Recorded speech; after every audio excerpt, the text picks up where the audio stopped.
Shalom saudara, saya percaya hari ini kita semua dalam keadaan yang luar biasa baik.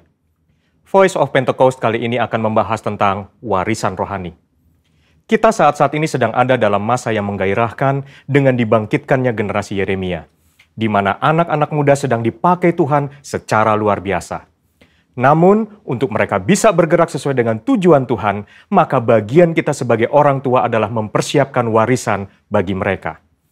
Amsal 13 ayat 22a menyatakan, orang baik meninggalkan warisan bagi anak cucunya. Ayat ini mengajarkan bahwa harus ada warisan yang diberikan bagi anak cucu. Yang dimaksud tentu bukan warisan harta kekayaan, tetapi warisan nilai-nilai kehidupan yang membentuk dan mengajar anak-anak untuk hidup benar di hadapan Tuhan. Kenapa kita sebagai orang tua harus meninggalkan warisan rohani? Warisan menjadi penting karena kita sedang memberikan dasar berpijak yang kuat untuk mereka meneruskan apa yang sudah dibangun sebelumnya, sehingga mereka tidak perlu memulai dari nol.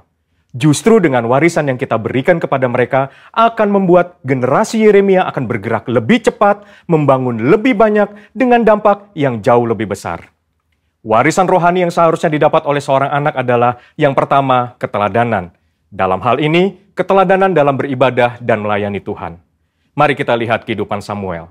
Sejak kecil Samuel sudah berada dalam lingkungan bait Allah dan terbiasa mengenakan jubah dan baju efod dari kain lenan yang dibuatkan ibunya. 1 Samuel 2 ayat 19 mencatat, setiap tahun secara rutin ibunya memberikan jubah imam kepada anaknya. Ini adalah gambaran kesetiaan dan kesungguhan dari seorang ibu yang menginginkan anaknya tumbuh menjadi seorang pelayan Tuhan. Hasilnya adalah Tuhan justru memilih Samuel menjadi imam dibandingkan dengan kedua anak imam Eli sendiri yang hidup dalam dosa. 1 Samuel 2 ayat 26 mencatat bahwa Samuel yang muda itu semakin besar dan semakin disukai, baik di hadapan Tuhan maupun di hadapan manusia. Samuel mendapat pijakan untuk langkah awalnya sebagai seorang imam melalui kesetiaan ibunya. Sedangkan Hofni dan Pinehas kehilangan pijakan itu dikarenakan sikap ayahnya yang hanya mempedulikan jabatan dan fasilitas sebagai imam serta menghormati anak-anaknya lebih daripada menghormati Tuhan. Orang tua yang tekun berdoa, tekun membaca Alkitab, dan setia melayani Tuhan menjadi contoh yang akan ditiru oleh anak-anaknya. Menjadi teladan adalah inti dari menolong anak-anak untuk berkembang secara rohani.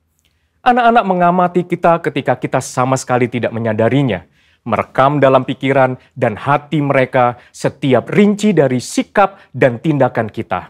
Seringkali, teladan dalam hal beribadah jauh lebih efektif dibandingkan dengan perintah untuk beribadah. Orang tua harus hidup dalam kebenaran dan iman untuk bisa mewariskan hal-hal rohani kepada anak-anaknya. Orang tua jangan hanya menyuruh anak berdoa dan membaca Alkitab setiap hari, tapi jadilah teladan dalam berdoa dan membaca Alkitab setiap hari. Pentingnya kita sebagai orang tua untuk kita memperkenalkan Yesus Kristus sebagai Tuhan dan Juru Selamat sedini mungkin kepada anak-anak kita. Sehingga sebagaimana kita menerima keselamatan, demikian juga anak-anak kita diharapkan akan menerima Yesus Kristus sebagai Tuhan dan Juru Selamat mereka. Yang kedua, ketaatan. Ketaatan kepada Tuhan dan tidak berkompromi dengan dosa dan kecemaran, atau yang disebut hidup yang berintegritas. Sebelum anak-anak belajar menanggapi suara Allah, mereka pertama-tama harus belajar menanggapi suara orang tua mereka. Tuhan mengajar umat Israel melalui Yeremia dengan sebuah contoh dari kehidupan kaum orang Rekhab, dan kaum orang Rekhab menolak anggur pemberian Yeremia karena setia kepada perintah Yonadab bin Rekhab, bapa leluhur mereka, yang memerintahkan untuk tidak minum anggur sampai selama-lamanya. Dan Tuhan memberikan janjinya bahwa keturunan Yonadab bin Rekhab tidak akan terputus melayani Tuhan sepanjang masa. Teladan kekudusan ini haruslah bisa dicontoh oleh seorang anak dari orang tuanya. Di tengah dunia yang semakin rusak dan menuju kepada kehancurannya, umat Tuhan harus bisa memisahkan dirinya dari kedagingan dan perbuatan cemar. Perenungan firman yang teratur, pembacaan buku-buku rohani yang berkualitas, kehidupan doa, pujian, dan penyembahan yang berkesinambungan adalah syarat untuk mendapatkan kehidupan rohani yang semakin kuat dan semakin dewasa. 3. Kasih, yaitu kasih mula-mula, kasih yang mendalam kepada Kristus. Kasih adalah dasar dari kehidupan orang percaya. Tuhan Yesus memberikan perintah agung, yaitu mengasihi Allah dan sesama sebagai hukum yang terutama. Orang tua yang mengasihi Tuhan harus dapat mempraktekkan kasih itu di tengah-tengah keluarganya. Seorang ayah yang mengasihi istrinya dan seorang ibu yang menghormati suaminya menjadikan seorang anak hidup dalam kasih dan memudahkannya mengenal kasih Bapa di dalam Yesus Kristus. Kasih akan membentuk pribadi yang bertumbuh baik dan membawa mereka mengenal Allah yang adalah kasih itu sendiri. Ketika anak dipenuhi oleh kasih, maka anak akan memiliki rasa aman yang sangat dibutuhkan untuk mereka bisa mengembangkan potensinya secara penuh. Hasilnya akan memunculkan generasi unggul yang akan mentransformasi bangsa Indonesia melalui karakter, pengetahuan, dan kemampuan yang mereka miliki. Untuk anak-anak muda, ayo kita perhatikan dengan sungguh-sungguh apa yang sedang ditanamkan oleh otoritas di atas kita di dalam kehidupan kita.